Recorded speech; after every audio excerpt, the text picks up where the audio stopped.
Em nome do Pai, e do Filho, e do Espírito Santo. Amém.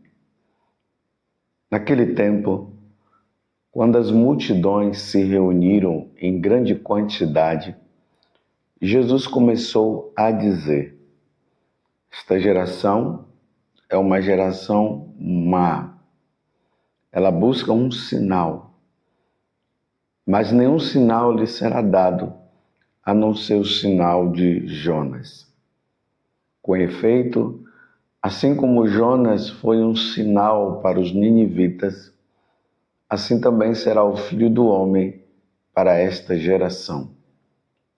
No dia do julgamento, a rainha do sul se levantará juntamente com os homens desta geração e os condenará.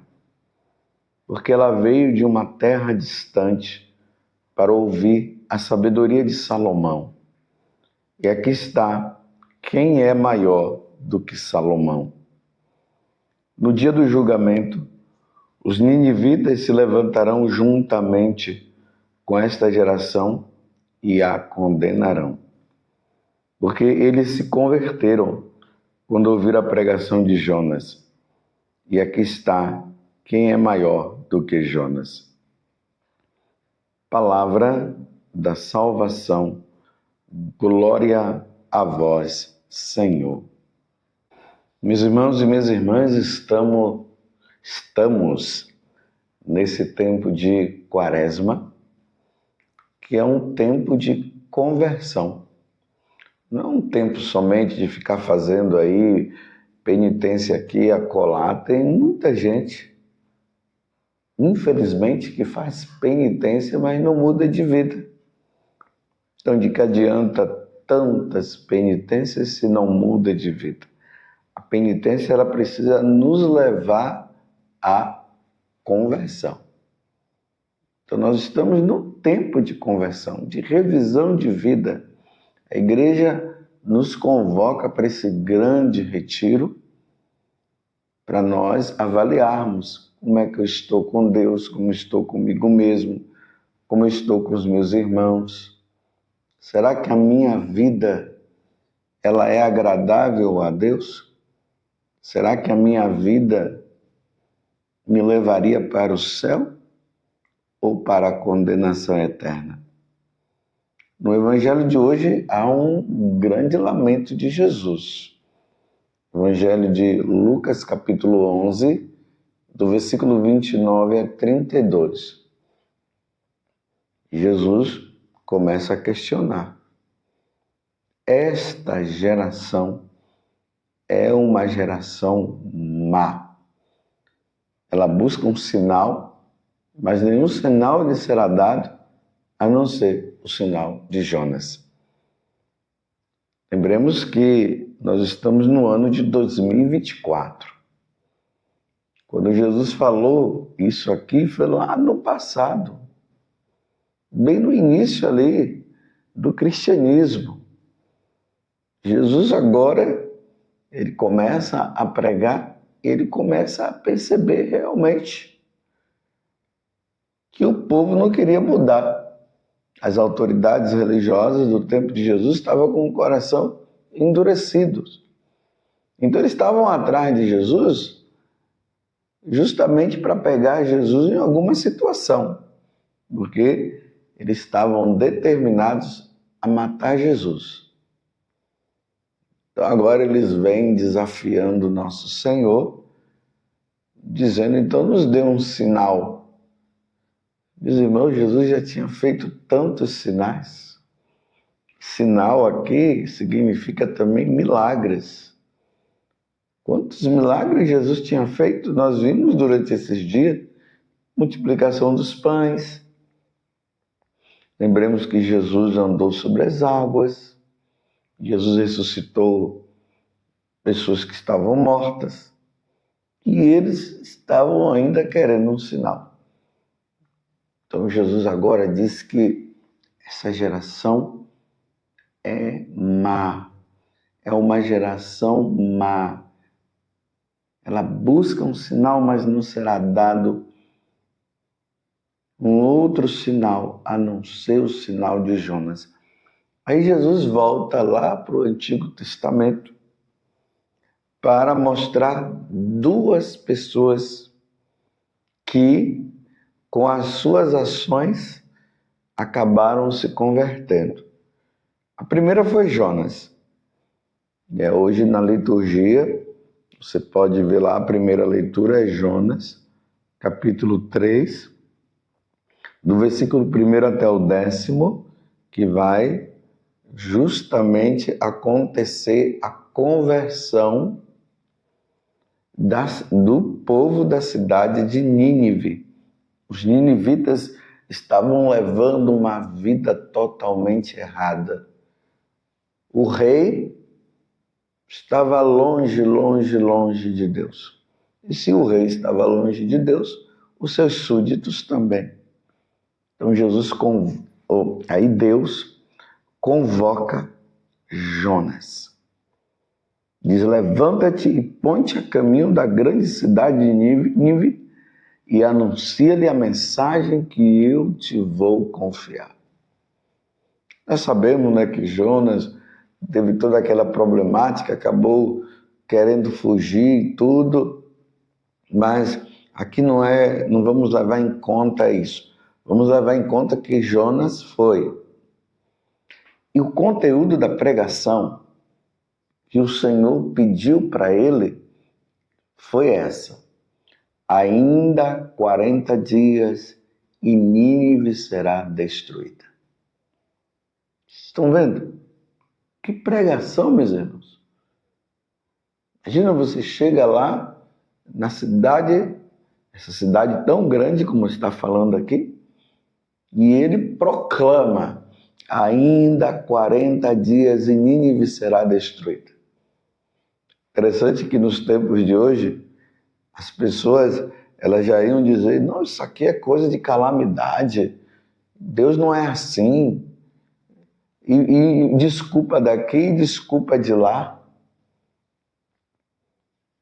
Mas essa foi a pregação de Jonas. Mas o que aconteceu com a pregação de Jonas? Então ali no versículo 5, nós começamos, dá para perceber aqui que já houve uma reação por parte do povo. Ali vai dizer assim: os ninivitas acreditaram em Deus, acreditaram nessa pregação de Jonas. Ainda 40 dias e Nínive será destruída. Então os ninivitas acreditaram em Deus, aceitaram, agora vem o sinal de conversão. É isso que nós precisamos notar.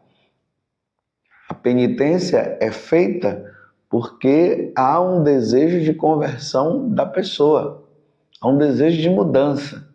Então, externamente, que na verdade é uma expressão do interior, a pessoa começa a clamar a Deus e ela mostra o sinal de conversão. Como é que eles mostraram que eles estavam se convertendo? Aceitaram fazer jejum e vestiram de sacos, desde o superior até o inferior. Essa foi a expressão de mudança deles.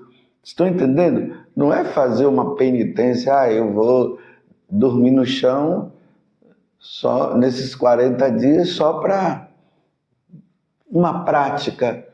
Mas você está mudando, está dormindo no chão por causa de quê?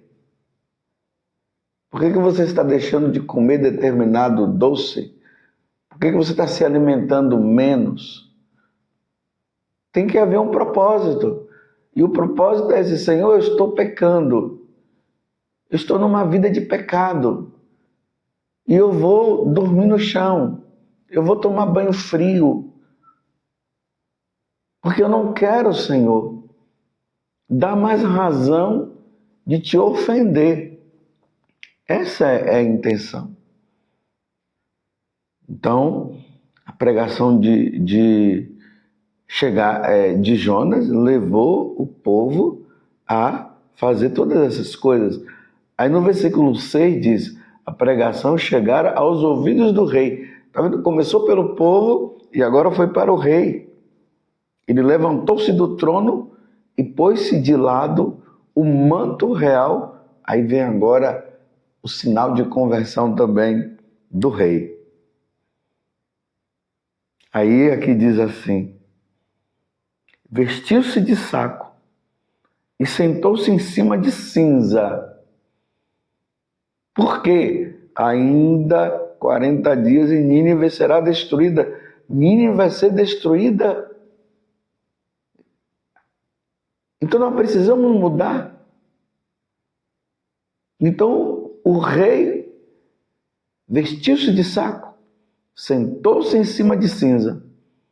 Em seguida, fez proclamar em Nínive como decreto do rei e dos príncipes, homens e animais, bovinos e ovinos não provarão nada, não comerão e não beberão água. Homens e animais se cobrirão de sacos e os homens rezarão a Deus com força. Esse rezar a Deus com força é misericórdia, tem piedade de nós. Não destrua Nínive não, Senhor.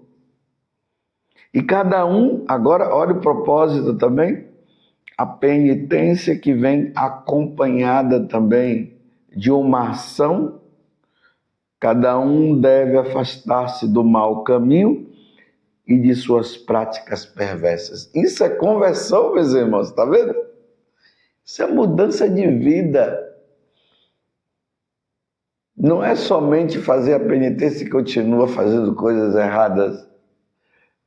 É fazer a penitência e mudando e dizendo: eu não quero mais fazer isso, eu não quero mais cair nesse pecado, eu não posso mais ofender a Deus, porque isso poderá levar à destruição da minha alma, a condenação eterna. Eu não quero ir para o inferno, eu quero ir para o céu, eu quero conviver com Deus. Estão vendo o que é conversão, o que é fazer penitência nesses tempos? Aí ele continua: Deus talvez volte atrás para perdoar-nos e aplicar sua ira, ou melhor, e aplacar sua ira, e assim não venhamos a perecer. Penitência, penitência, jejum.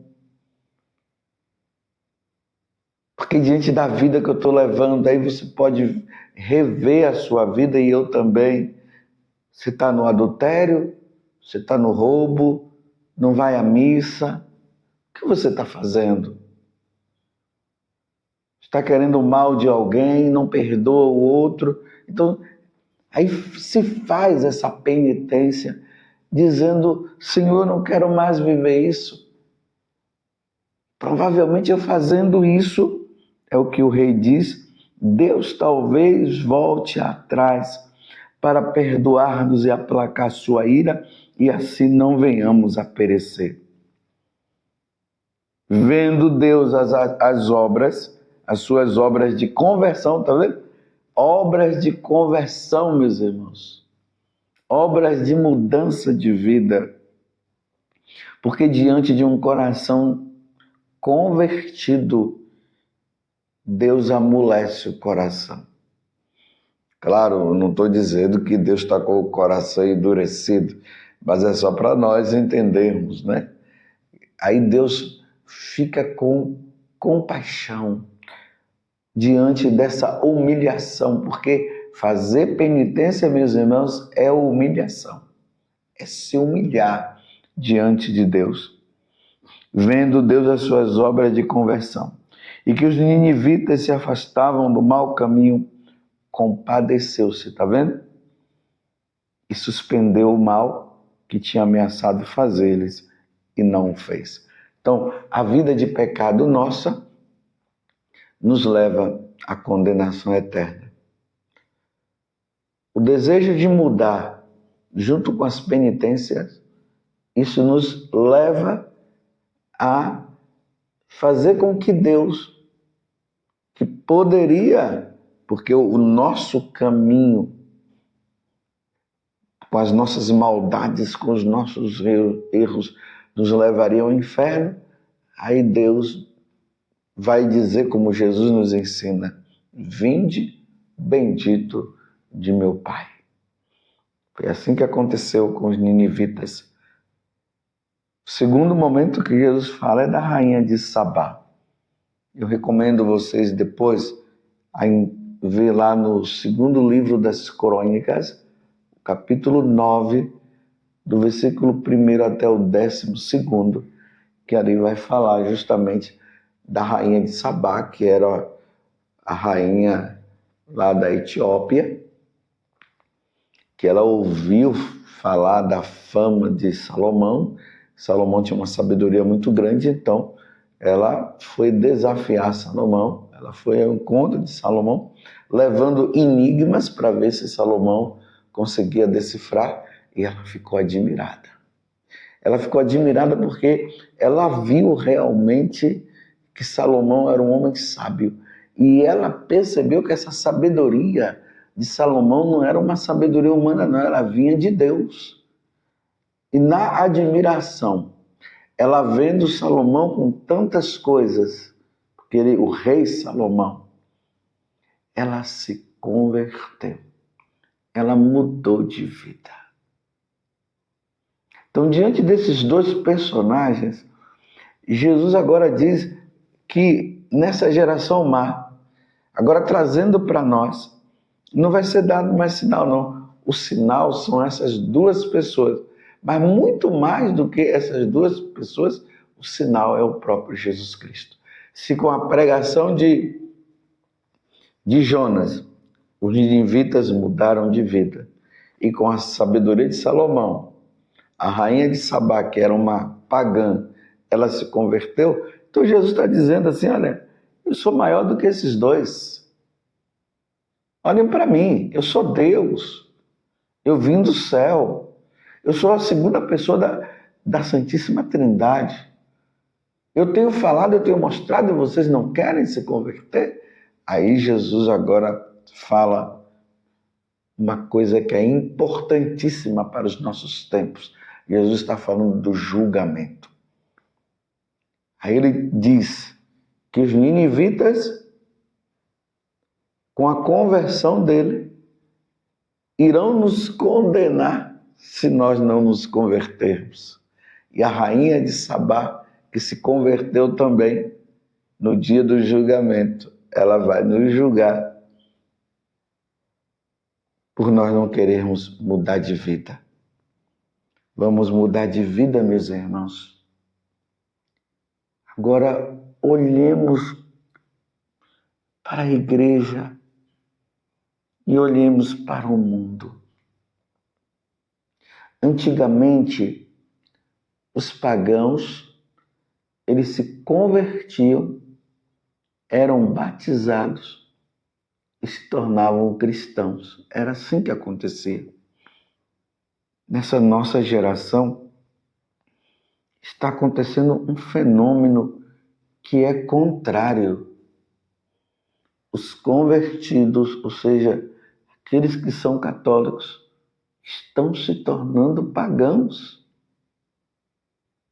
Olha como é essa geração, que ela é má. Há um retorno ao paganismo.